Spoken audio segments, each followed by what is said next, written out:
So for industrial policy and trade policy, this is week 4's and week 5 work.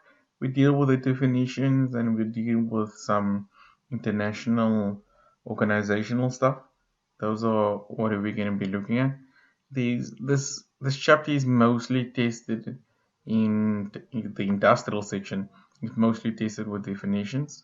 So if I feel not to give you a essay end of the exam or end of the year, in other words, then I could give you just a few definitions for one question. It depends on how I feel. I probably would tend more for essays, but this, because you're having an open book test, it's just you will be able to find this and just copy and paste, and that's not what I'm looking for.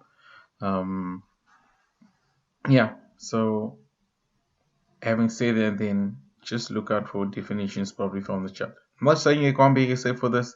It just is easier for me to ask you definitions or asking you policies and stuff like that. So definition of what industrial policy is. It's government efforts to alter industrial structure to promote productivity-based growth. And this is mainly done through targeting factors of production. So you could do things like trying to generate more units per labor for a set amount of time. You can do something like that. And you can even look at other factors of production. You can look at land. A government can provide more land to build more factories to increase production. They can provide workshops for entrepreneurs, and that would educate them better at handling their business and that. So that will all help.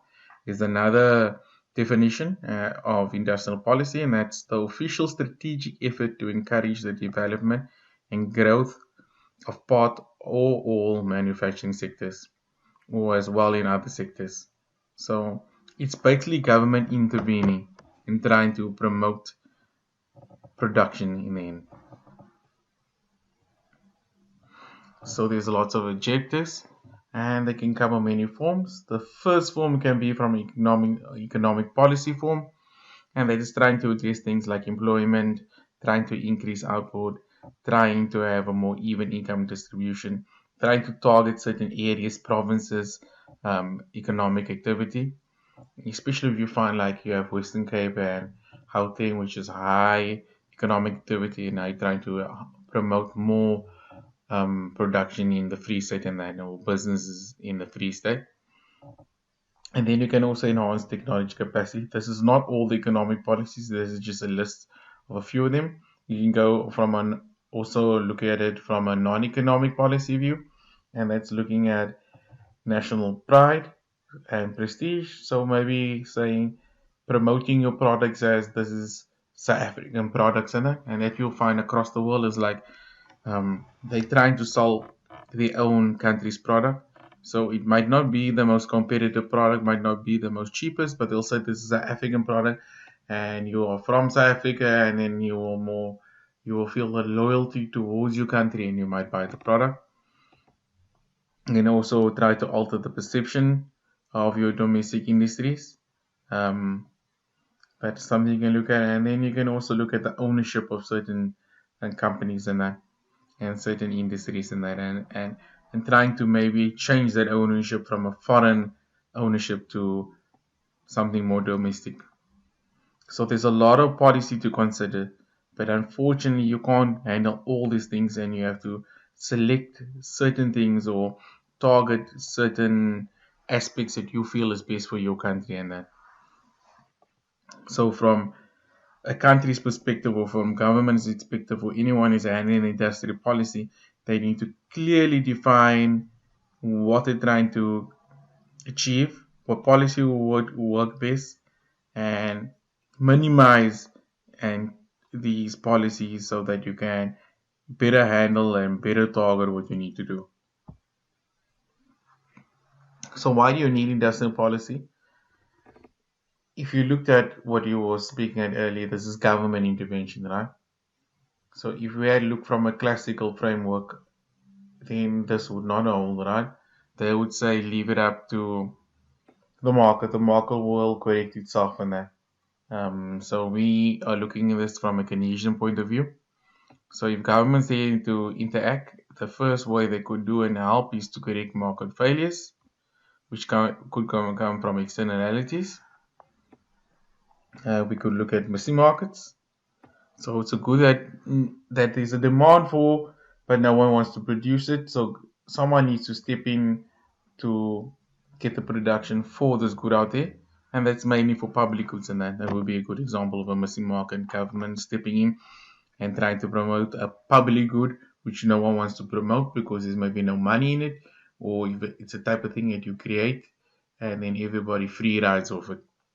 And then there's also a need to maybe impact other sectors in the economy. So sometimes certain things happen in the economy and need to step in and help. But in this aspect, though, this is like, say you had laborers. You cannot just target and promote a sector where laborers are in. Like in the primary and secondary sector, say you have a guy working on a farm. This guy is working in the farm, and you're just trying to promote getting these vegetables or whatever produce is being produced at this farm. You're trying to get this out into the market. You can't now want to only help there, because what happens? This laborer must produce food, and then, but he may get ill and that, right? So you can't ignore other sector, like the tertiary sector, service sector, like the health sector. So there are side effects in certain sectors that you need to consider. So if this guy gets ill and that, and you don't have a working health system and that, guess what? The production in this farm is gonna deteriorate. It's gonna get worse. So helping creating another sector to cater for any side effects that might occur is important.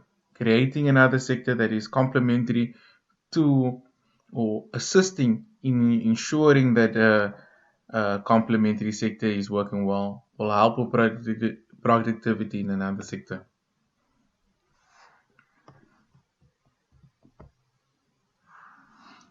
So other reasons for government intervention is for protectionism. Protectionism here is usually referring to import tariffs and that.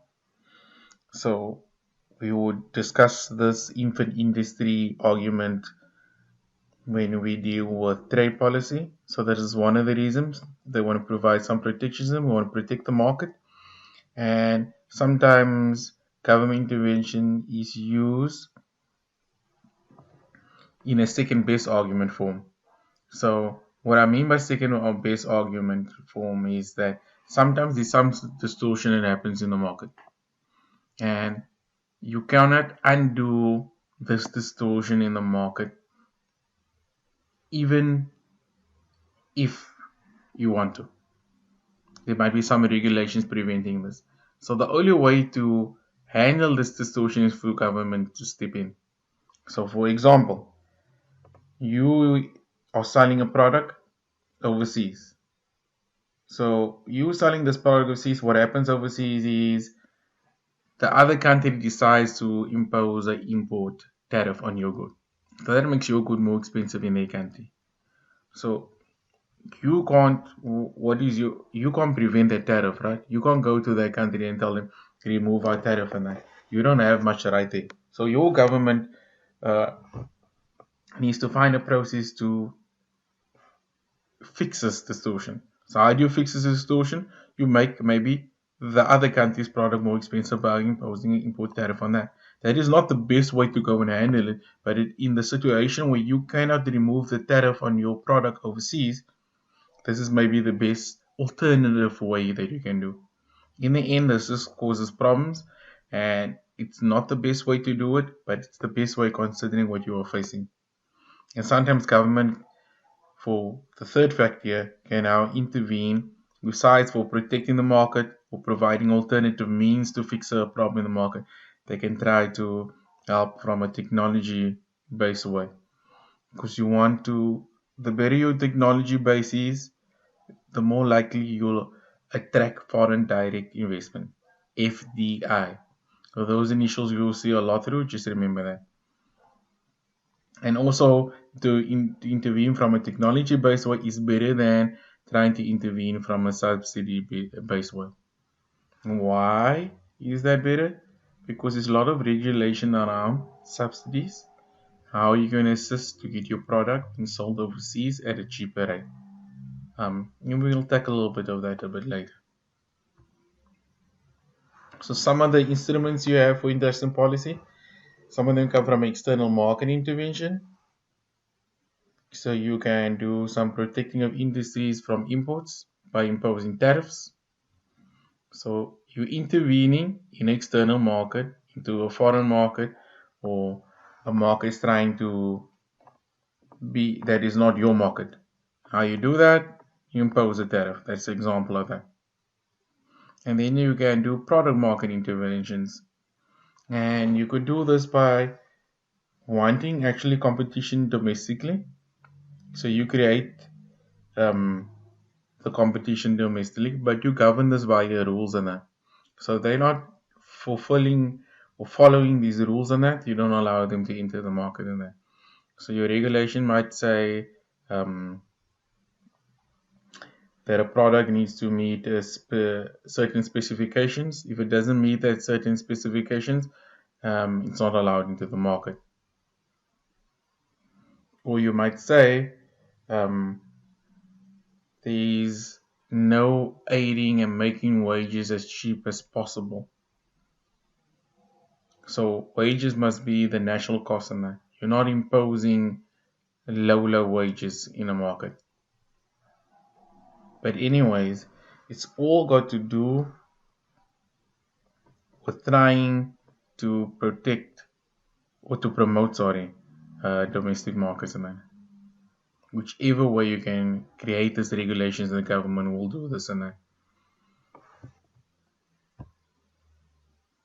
There are also other type of interventions.